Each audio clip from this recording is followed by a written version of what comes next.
The views, thoughts, and opinions expressed in this episode are that of the guest and host and do not necessarily reflect the values of sponsors or other associated organizations.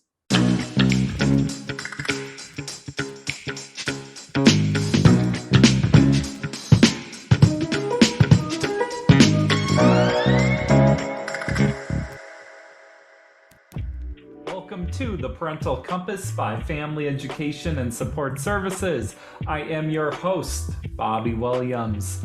Please leave us a review. If you like this show, if you care about the information we're putting out there, it would mean so much for you to leave us a review on Apple or Spotify. Also, subscribe. All the platforms let you do it. It has been a while since we've got any additional information about COVID. It seemed like at one point, COVID and the vaccine was all we talked about. Now, it's pretty much gone silent. But I still have questions, and there's still important information for you to know. To get answers, I reached out to one of the foremost authorities on vaccines in the world, Dr. Paul Offit. Dr. Offit helped to create the Roto-virus vaccine, which has been attributed to saving millions of lives. We got into the details here, and you are going to learn a lot from this interview. Check it out.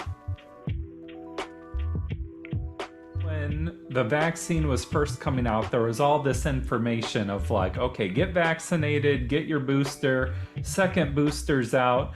But then they just stopped updating us, and it's like, I don't know if I need an annual booster, if I don't need one because I'm healthy, or what's the right call here? It's been confusing. I completely agree with you. I think if you asked 100 Americans, what does it mean to be fully protected against this virus? I think you'd probably get 100 different answers. So here's what I would say. As the dust has settled on this, I think for healthy young people, and I'm describing young as anybody less than 65 who don't have comorbidities, who don't have chronic heart disease or lung disease or obesity or diabetes, I think for them, either 3 doses of a vaccine, either mRNA vaccine or the purified protein vaccine, Novavax, 3 doses of a vaccine where at least 2 of those doses are separated by 4 months, or 2 doses of the vaccine and 1 natural infection probably provides fairly long-lived protection against serious disease, because that's the goal of this vaccine. It's to prevent serious illness, meaning the kind of illness that causes you to go to the hospital or go to the intensive care unit or die. That's the goal of this vaccine. It's not to prevent all mild disease. So I think in terms of like the yearly booster, I think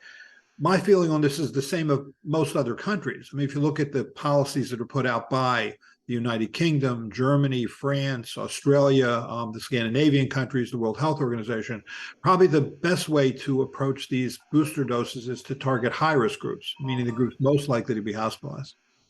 It seems like vaccines have such a political connotation to them. You're either pro-vax or you're anti-vax.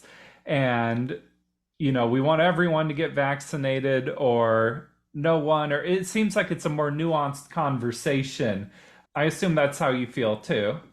Well, the science isn't new. I mean, if you haven't been vaccinated, get vaccinated. And I'm talking about anybody over 6 months of age. If you look at who's currently being hospitalized, the age group most likely to be hospitalized are those over 75. The second group most likely to be hospitalized are children under 4. Why? Because only 5% of them have been fully vaccinated. I mean, 95% of children under 4 right now are not adequately vaccinated. So vaccinate them. I mean, I'm the new grandparent of a now 9-month-old granddaughter, and I'm certainly talking to my daughter-in-law about how important it is for this baby now 9 months of age to be vaccinated, because what happens is most mothers at this point have been vaccinated or naturally infected, so they will passively transfer through the placenta antibodies that will protect that baby for about 6 months. But once 6 months is gone, that baby is fully susceptible to a virus that will be circulating in this country and this world probably for decades. Remember, there are 4 strains of human coronavirus currently circulating, all of which were spillover events from animals to people. One of them entered the human population in the late 1700s. Another one entered the human population in the late 1800s. Let's assume this virus is going to be with us for a long time. And there's no reason to have a child who now at 6 months of age is fully susceptible to this virus to leave them at risk. There's no advantage to being naturally infected. You'd much rather be vaccinated than naturally infected, because natural infection can kill you. Although it's true that you're less likely to die as a less than 18-year-old than a greater than 65-year-old, 1,000-fold less likely. Still, almost 2,000 children in this country have died from this virus. That's incredible. And that's not something that you really think about that much. I think the attitude of some is like, well, I'm a healthy adult. COVID has gotten weaker. So if I haven't got vaccinated, I kind of get a pass now. Your response? COVID's not weaker. I mean, it's weaker in the sense that we have a high level of population immunity, which is to say most people have now been naturally infected or vaccinated. Most people have hybrid immunity. So it looks like the virus itself is weaker. But if you look at, for example, studies recently out of Singapore, where you look at people who've never been naturally infected or vaccinated, and then look to see, what the clinical consequences are if you look at the current Omicron strains as compared to, say, previous Alpha or Delta variants, this virus is just as virulent as those earlier viruses. The only difference is we have a high level of population immunity. So if you're over 6 months of age and you've never been naturally infected or vaccinated, you are at risk of severe disease. So get vaccinated. And I think people who just sort of deny it are just it's just an anti-science standpoint. You're right. I think there's a politics to this, which is unfortunate because that really hasn't been true in the past. What about if someone's had COVID 5 times or more? Does that lead to more problems than if they just got it once? Like, does it compile on itself, or is it like you could get it 10 times and it's still the same deal? So it's a respiratory virus. I think this will settle out as a winter respiratory virus. I think you can see people who have had multiple, although 5 is a lot, but multiple mild infections. I think that's okay. I don't think nothing piles up. If anything, you just broaden and lengthen your immunity. But I think at that point, you probably can feel pretty comfortable. You're not going to get a serious infection. That when you get COVID, it's going to be a mild 2-day illness. What about long-term COVID? That was something we were talking a lot about before, and I haven't heard about recently. Is long-term COVID really a thing, or are we learning more about it? Well, it's certainly a thing. I think it's more than one thing. I think it has a variety of different causes. To some extent, it can be sort of small blood clots, say, in the lungs or other organs. To some extent, it can be a dysfunctional or aberrant immune response. I mean, to some extent, it may be that the virus is continuing to reproduce itself. So I think long COVID probably has a lot of different pathological bases. But I think in terms of protecting yourself against long COVID, there's clearly evidence that if you're vaccinated, you're less likely to have long COVID. If you receive 1 dose of vaccine, you're even less likely. If you receive 2 doses of vaccine, then you get COVID, you're even less likely to get long COVID. And to some extent, even 3 doses and then get COVID, you're less likely. I don't think there's any advantage beyond that, beyond the 3rd dose in terms of protecting you against long COVID. If you got 3 doses and then get COVID, as compared to 4 doses and get COVID, I'm not sure there's an advantage to that additional dose for preventing long COVID. Does COVID, like, I think about antibiotics, and it's like they say, don't get too many antibiotics because then the disease mutates and changes and gets worse or, at least different. Is the same thing true for vaccines? Like, by taking vaccines, are we mutating COVID somehow? COVID, well, all viruses mutate. The question is, do they evolve away from recognition, antibody or immune recognition from either vaccination or natural infection? And viruses are different. SARS-CoV-2 virus continues to evolve, period. And if there was no vaccine, the virus would continue to evolve. That's the way which happened. I mean, look at the first year. We went from the original Wuhan strain to the so-called D614G variant, to the Alpha variant, to the Delta variant, before we had really any vaccines that were available. So that it does it on its own. And some viruses do and some viruses don't. I mean, you look measles, for example, which, like SARS-CoV-2 virus, is a single-stranded RNA virus, has never evolved away from immune recognition that's induced by vaccines. Neither has rubella, German measles, neither has mumps. So And they're all very similar to SARS-CoV-2, and they're all single-stranded RNA viruses. But some viruses act differently than others. This one it evolves, but the good news is it doesn't really evolve away from something called T cell recognition. So you really have two effector arms of your immune system. You have antibodies, and then you have T cells. So T cells are one type of T cells are so-called cytotoxic T cells, meaning killer T cells. They kill virus-infected cells. And the sites recognized with the virus really have not evolved much at all. So that's why people are still protected against serious disease, because those T cell recognition sites, the so-called immunologically distinct sites or epitopes, have not really evolved. So that's the good news. T cells are, in many ways, the unsung hero of this pandemic. I mean, if you look at when Omicron came into the US, although the number of cases dramatically increased, the number of serious cases, meaning hospitalization and deaths, really didn't, because you still had those sort of shared T cell recognition sites that have been true from Wuhan 1 right all the way up now to the current circulating strains. That really, those T cell recognition sites really haven't evolved that much, and that's good news. If that happens, if this virus evolves away from T cell recognition, we're starting all over again. Is there any chance of that happening? Like, could it just get worse and we're in a worse place than ever? I don't think so. There's much less pressure on those T cell recognition sites than on the antibody sites. I mean, the virus just wants to bind and enter. And once it enters, then the T cells sort of do their thing. But the good news is it takes, if there's any good news about a pandemic, it takes a while to develop serious disease. So all you need is immunological memory cells. So memory T cells, which are generally long-lived, can protect you against serious disease. I mean, so I'll take myself. I got 3 doses of the vaccine. 6 months after my 3rd dose, which was like in May of 2022, I had a mild 2-day illness. I think I have hybrid immunity. I think I have long-lived T cell responses. So even though I'm over 65, I don't have comorbidities. I think I'm probably protected for a while. I understand, getting vaccinated is important. Are there any other precautions that families or even schools should be taking that we're not thinking about? I think the one thing that gets undersold here a little bit is that what is one thing that these groups who are at highest risk have in common? And what I mean by highest risk, people who have serious health problems, people that are elderly, people that are immunocompromised, people that are pregnant. What they all have in common to some extent is some of them don't make a very good immune response. That even when they get a vaccine, they don't make a very good immune response. My mother's 94 years old. She got a COVID booster this year. I don't think she's probably making a great immune response to that because of her age. But should she get respiratory symptoms, congestion, cough, runny nose, fever, she should test herself. And if she's COVID positive, she should take an antiviral.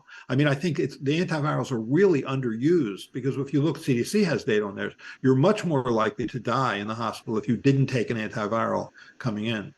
What about the vaccine? Have we learned more about it specifically? Like, is there side effects that we didn't expect or something went better than expected? Right. So I'm on the FDA Vaccine Advisory Committee. So when we looked at those data back in December of 2020, the studies that were done, Pfizer was a 40,000 person study, Moderna was a 30,000 person study. So we looked at all those data carefully, but you knew that you were making a recommendation because at the time, the issue is, do you know enough to say this vaccine is effective? Yes, it was, in the mid 90% effective for serious disease. Do we know enough to say that it's safe? Well, those are tens of thousands of people, and you're about to make a recommendation for tens of millions and hundreds of millions, in fact, billions of people. So there's going to be something that could come up that's rare that you can't see in a trial of only 40,000 people. And that's what happened. I mean, with myocarditis, this inflammation of the heart muscle, that occurred in roughly 1 in 50,000 people. But remember, that also occurs with the virus. The virus also causes myocarditis and more severely and more fatally. And with the J&J vaccine, I mean, that was the Johnson & Johnson, vectored virus vaccine. That was a very rare cause of blood clots. That was not anticipated, that this vector, this adenovirus vector that was the J&J vaccine, into which was, cloned the DNA that coded for the spike protein. You didn't know that was going to be, clotting would be a problem, including severe clotting, including clotting in the brain, including fatal clotting, which could occur, in 1 in 200,000 people, which is why that vaccine is now not given in this country anymore. So, you don't know. I mean, you learn as you go, but the good news is you have systems in place in this country, like the Vaccine Adverse Events Reporting System or the Vaccine Safety Data Link, where very quickly you can pick up these very, very rare events that can only be picked up post-approval or post-licensure. It sounds like some of what you're saying then is There's possible side effects, but the risk of the side effects is a lot lower than the risk of something you could get from COVID. I think a worry people have is like, well, what if we discover in 15 years it affects you this way and everyone just sort of grows some kind of tumor or something, you know? Right. So we've had vaccines since the late 1700s. So we've had a couple hundred years of vaccines. And certainly there are serious and occasionally fatal side effects. I mean, the oral polio vaccine, for example, Albert Sabin's oral polio vaccine introduced in this country in the early 60s, is a rare cause of polio. The yellow fever vaccine is a rare cause of essentially something that's called viscerotropic disease, which is a fancy way of saying yellow fever, which can be fatal. So sure, vaccines can cause serious side effects. The influenza vaccine given in 1976 was a rare cause of Guillain-Barré syndrome, which is this ascending paralysis. So vaccines certainly can cause serious disease, but when they do, it always occurs within 2 months of the vaccine. Narcolepsy, which is a problem, permanent disorder of wakefulness, was a problem with the 2009 swine flu vaccine given in Europe, the Pandemrix vaccine. All this occurs within 2 months. So there has never been an instance where a vaccine was shown to cause something that came up 5 years later, 10 years later. If it's going to happen, it'll happen within a couple of months, because that makes sense. It's either the vaccine itself or the immune response to the vaccine, which occurs fairly quickly, or the cause of that. So why would it occur 10 years later? Got it. So in all of human history, that has never happened. That's correct. I mean, We you're always say that. We always say, well, how do you know? 10 years, 30 years. But that's a common trope, but it's never happened before. I guess how do you know anything that'll happen in the future? You kind of look at what's happened in the past. You're You one of never know everything. I mean, the question when you make decisions about vaccination is, when do you know enough? And remember that a choice not to get a vaccine is not a free choice. It's a choice to take a different, and I think in almost all cases, more serious risk. to do nothing is a choice in itself. Exactly. Do you think there's any chance that something like COVID could happen again, or are we better prepared so that we don't have to do a lockdown again? It can definitely happen again. I mean, you had SARS-1 in 2002, you had MERS in 2012, you have SARS-CoV-2 in 2019. That's 3 pandemic viruses in the last 20 years. Do I think that it could happen again? Absolutely. I think actually these spillover events, where viruses spill over from animals to man and then have the potential to become a pandemic, I think that happens all the time. I just think sometimes it just hits, and when it hits and then it spreads, which is what happened in the wholesale market in the western section of the wholesale market in Wuhan, China, that just hit, and that spillover event, and now we see this. This is not a lab leak, by the way. This was what you would expect. The spillover. That was what I was going to ask you off air. Is it a lab leak or not?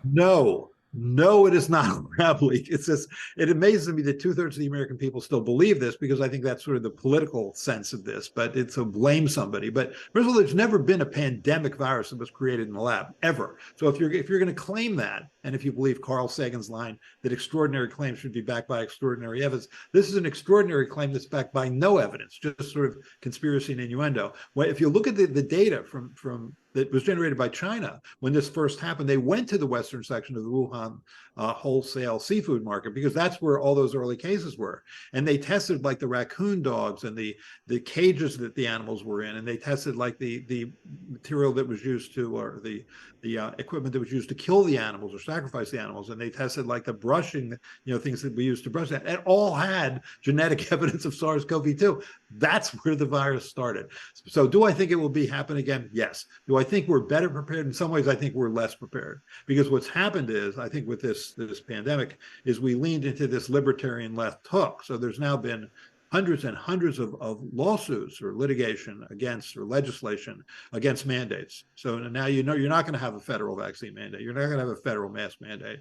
And that's been true of many state and local jurisdictions as well. In fact, there's been such a pushback against vaccine mandates that now like 1/3 of American parents say, I don't think there should be even school vaccine mandates for any vaccine. So I think we're less prepared. Somehow the word vaccine in some people's mouths has become a dirty word, and we are going to pay the price for that. Yeah, well, it just seems like we're not willing to go back inside for a long period of time again. And it's what are some closing words you want to leave us with, or a thought you want us to walk away with?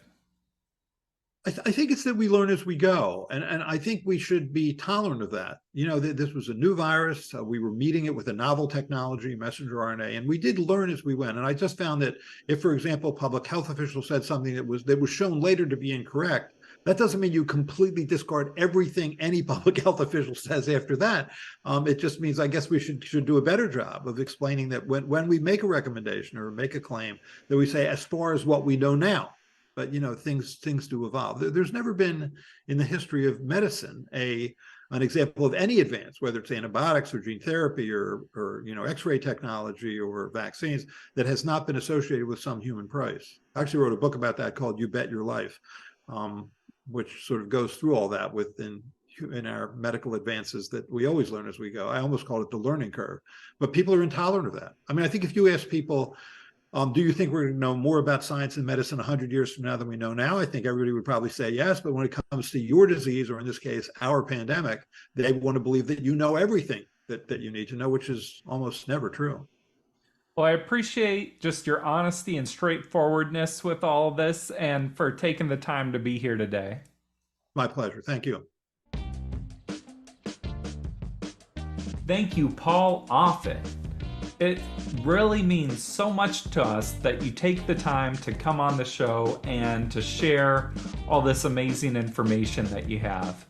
This has been the Parental Compass by Family Education and Support Services. I'm Bobby Williams. We'll see you next week. Peace.